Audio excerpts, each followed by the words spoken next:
சுவையான ஈவினிங் ஸ்நாக்கான இந்த பிஸ்கட் எப்படி செய்யலான்றத இந்த வீடியோல பார்க்கலாம்.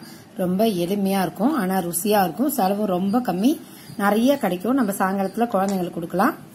இந்த வீடியோ இதை எப்படி செய்யலான்ற வீடியோவை பார்க்கலாம் வாங்க.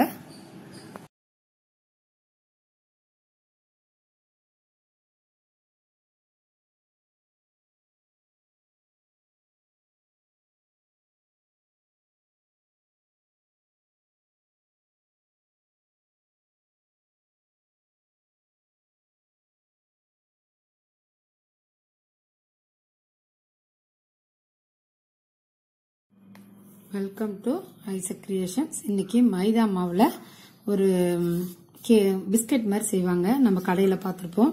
அது 2 டம்ளர் மைதா எடுத்திருக்கேன். அதுல கொஞ்சமா ரவை போட்டா போதும். ஒரு 4-5 ஸ்பூனு அந்த அளவு. சும்மா ஒரு மாதிரி வறுத்த பொரிக்கிறப்போ ஒரு மாதிரி புள்ளி புள்ளியா அழகா தெரியும். அதுக்காக கொஞ்சோண்டு ரவை போட்டுக்கிறோம். கொஞ்சோண்டு என்ன ஸ்வீட் செஞ்சாலும் ஒரு துளி உப்பு போடணும் இல்லையா, ஒரு துளி உப்பு. நம்ம ரொம்ப சர்க்கரை போட மாட்டோம் இதுக்கு, அதனால 2 டம்ளர் எடுத்திருந்தேன். அதுக்கு 1 டம்ளர் சர்க்கரை போடுறேன். இது எல்லாத்தையும் நல்லா கலக்கிக்கலாம். எப்ப மைதா என்ன மாவு கடையில் வாங்கினாலும் நம்ம மறக்காம சலிச்சிருங்க. சலிக்காம மட்டும் பயன்படுத்தாதீங்க. அதுக்கப்புறம் டால்டா கொஞ்சோண்டு காய்ச்சி ஊத்துறேன். ஏன்னா இதுல உப்பு இது போடுவாங்க, முட்டை போடுவாங்க. நான் முட்டைக்கு பதிலாக கொஞ்சம் டால்டா காய்ச்சி ஊத்திருக்கேன். கொஞ்சம் சாஃப்டா இருக்கும். சூடா காய்ச்சி ஊத்திடலாம். இப்ப இதை நல்லா பிசைஞ்சிடலாம்.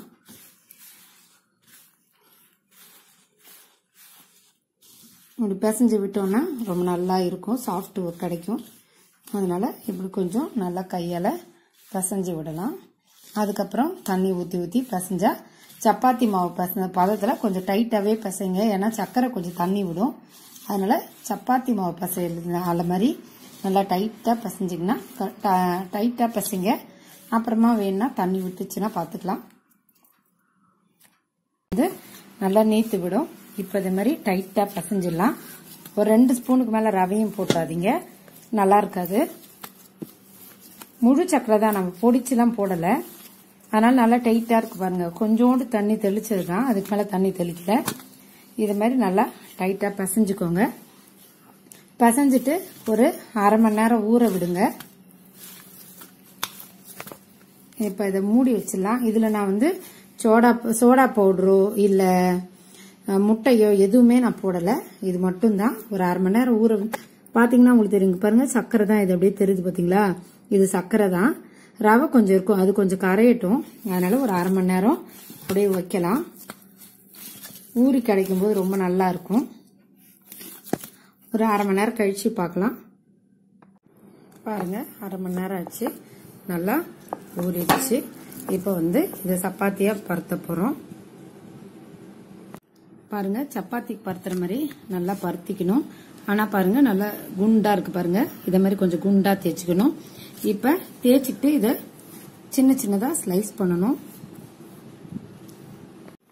பாருங்க, இப்படிதான். இப்படி குட்டி குட்டியா எடுத்துட்டோம்னா இப்படி வந்துரும்.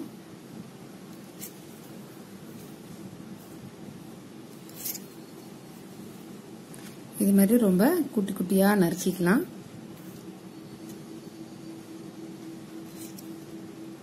பாருங்க, எல்லாத்தையும் இதே போல ஸ்லைஸ் பண்ணிட்டு பார்க்கலாம். இந்த பாருங்க, எல்லா உருண்டையும் இதே போல சின்ன சின்னதா, அங்க பாருங்க, சின்ன சின்னதா கரெக்டான ஷேப்பா ஸ்லைஸ் பண்ணுங்க. அப்பதான் உப்பு டாப்ல வேக முடியும். பாருங்க, இது மாதிரி குட்டி குட்டி பீஸா நறுக்கிக்கலாம். நறுக்கிட்டு இப்ப எண்ணெயை காய வச்சு போட்டீங்கன்னா கரெக்டா நல்லா பொறுன்னு வந்துடும். இருங்க, எண்ணெய் காஞ்சிருச்சு. இந்த பிஸ்கெட்டை போடலாம். எண்ணெய் நல்லா காஞ்சிருச்சு. காஞ்சதுல நம்ம அந்த நறுக்கி வச்ச பிஸ்கட் எல்லாம் போடுறோம். பாருங்க, நல்லா வறுக்கலாம். ரொம்ப கிளறி விடுங்க, இல்லைன்னா கடை பொடிச்சுக்கும். ஃபர்ஸ்ட் கிளறி விட்டீங்கன்னா சரியா இருக்கும். இங்க பாருங்க,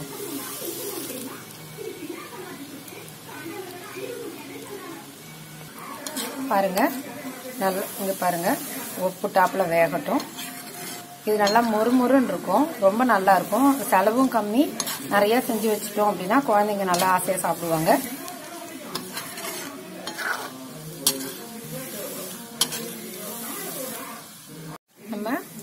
ரொம்ப தகதகன்னு எரிய விடக்கூடாது. எரிய விட்டீங்கன்னா உள்ள இருக்கிறது வேகாது, செவர மட்டும் செய்யும். ஓரளவு மீடியம் தீயில வச்சு செய்யுங்க. இங்க பாருங்க, நல்லா கலர் வரட்டும்னு கொஞ்சமே வேகலாம், மொறுமொறுன்னு இருக்கும்.